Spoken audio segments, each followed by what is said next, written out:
வணக்கங்க. நேற்று ஒரு சோகமான ஒரு விஷயம் நடந்துச்சுங்க.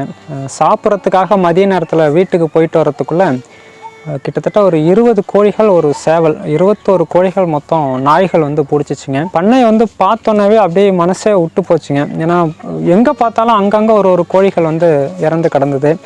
அது மட்டும் இல்லாமல் பண்ணைக்குள்ளே போனவே பார்த்திங்கன்னா அப்படியே ஒரே முடிகளாக கிடக்குங்க அந்த இறகுகள்லாம் அடித்து கோழி.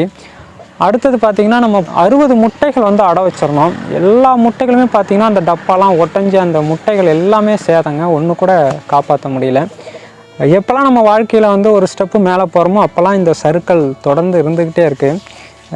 இது பார்த்திங்கன்னா கிட்டத்தட்ட இந்த 10 வருஷத்தில் கோழி வளர்ப்பில் 6வது முறை இந்த மாதிரி நாய்கள் பிடிக்கிறது நடக்குதுங்க.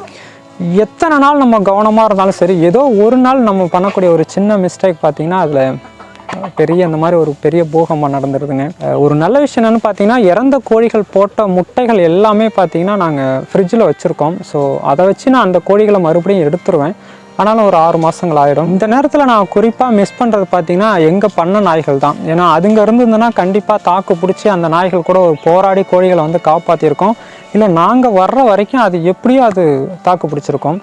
பட் நாயை ரொம்ப மிஸ் பண்ணுறாங்க.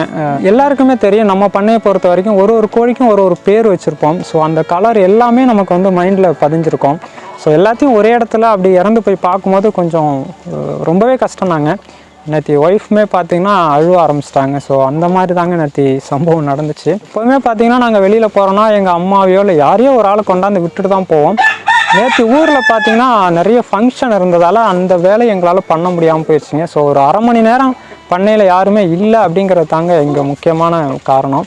நம்ம பண்ணைக்கு நரி வந்தால் கூட ஒரு கோழியை தாங்க பிடிச்சிட்டு போவோம். அதுவுமே பார்த்திங்கன்னா பசிக்காக பிடிச்சிட்டு போன்னு விட்டுடலாம்.